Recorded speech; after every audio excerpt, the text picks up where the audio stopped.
Transformers Legacy Breakdown, première figurine 2023 et dernière à avoir le packaging violet 2022, dernier Stunticon également pour former Menasor. C'est une voiture Decepticon qu'on retrouve dans son emballage en robot. On n'oublie pas les petits accessoires dans le sachet ici au dos du carton. Les instructions ici qui montrent la figurine. Il n'y a pas les instructions pour former Menasor, c'est avec Motormaster. Très belle figurine, très beau robot, je l'aime beaucoup et qui sera un remold de Wild Rider. Il a une arme, une hache, mais les deux éléments se décomposent pour faire l'aileron de la voiture et un petit blaster peint en noir, de la même couleur sinon que Breakdown. Donc on peut s'en servir de manche, mais aussi de pistolet. Breakdown est donc une version moderne du Stunticon de 1986. Très belle tête, bien réussie, bien articulée comme n'importe quelle figurine Legacy au niveau des coudes, des genoux. On a l'articulation aussi à la cheville, on pourra lui faire prendre de très belles poses. Comme ici où il est prêt à tirer. Si on rabat les roues sur le côté, on peut lui reproduire à peu près le look du Stunticon G1. Et comme on le voit avec Wild Rider, la tête, les armes et le torse seront différents. Mais sinon, le reste du corps a l'air à peu près identique. On verra qu'il y a une pièce au niveau de la voiture qui a un peu changé également. Donc voilà, des comparaisons de tous les angles de ces deux personnages. Ce seront donc les deux jambes pour former Menasor. Ici, une comparaison avec une autre figurine de luxe, mais également Motormaster, juste le petit robot Motormaster. C'est une très belle figurine, il est prêt bien sûr à attaquer les Autobots. Franchement, j'aime beaucoup. La transformation va être assez simple, on va rabattre les bras, rabattre la tête dans le torse. On pivote au niveau de la taille le robot, on rabat, si vous ne l'avez pas encore fait, les roues sur l'avant du véhicule. On fait attention à mettre l'avant du véhicule bien aligné avec le corps. On fait pivoter les pieds, on ouvre aussi les jambes, on les rattache entre elles. On fait pivoter encore un coup et voici notre mode robot qui est totalement prêt, en mode véhicule, pardon. Et comme vous le voyez, les accessoires se mettent en dessous, le pistolet se met en dessous et l'aileron sur le dessus.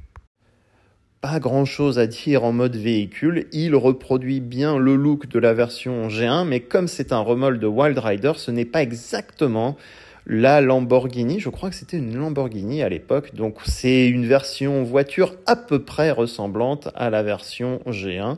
On a des bandes bleues en bas du véhicule, le logo Decepticon sur le dessus. On voit effectivement à l'arrière, il y a des pièces modifiées par rapport à Wild Rider en mode véhicule, mais sinon c'est à peu près tout pour la carcasse du véhicule. C'est la dernière figurine qui permet de compléter l'équipe, donc bientôt une prochaine revue avec Dead End et ensuite Motormaster.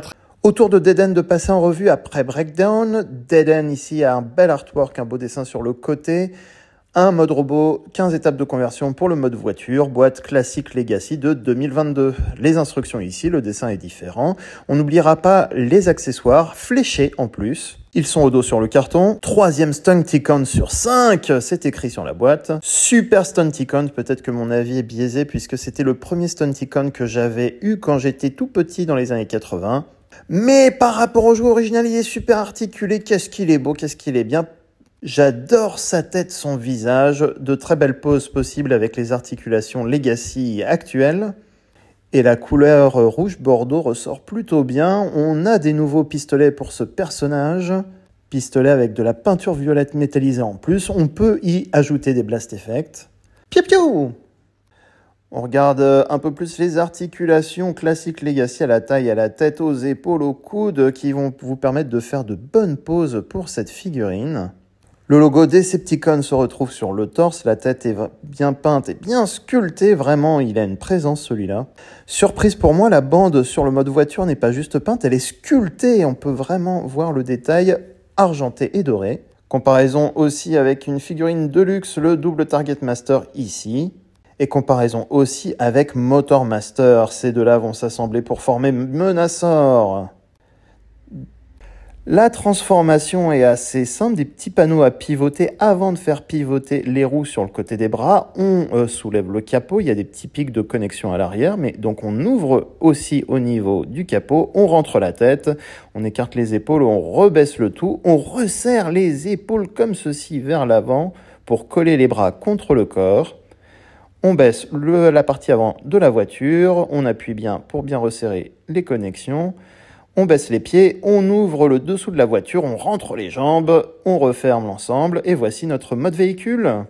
L'arrière de ma version se colle pas très bien, donc des fois il faut bien appuyer pour que ça reste resserré. On peut accrocher les armes à l'arrière du véhicule comme les 2 premiers Stunticon. Les phares sont bien peints aussi à l'avant. Les instructions indiquent juste qu'on peut le combiner à Menasor. C'est Menasor qui a toutes les instructions. Voici ce que ça donne avant combinaison. Les jantes sont peintes en gris métallisé. La bande fait ressortir aussi le mode véhicule, plutôt sympa. Une bonne voiture Stunticon donc qui va rejoindre les 3 autres. Vraiment plutôt sympa ce mode véhicule. Une bonne voiture toute simple. Pour faire des drifts, c'est parfait. Drag Stripped Wild Rider, Dead End et Breakdown sont les 4 véhicules qui vont s'assembler avec Motormaster pour former Menasor et qui va causer beaucoup de problèmes aux Autobots. C'était TF Toybox, à bientôt!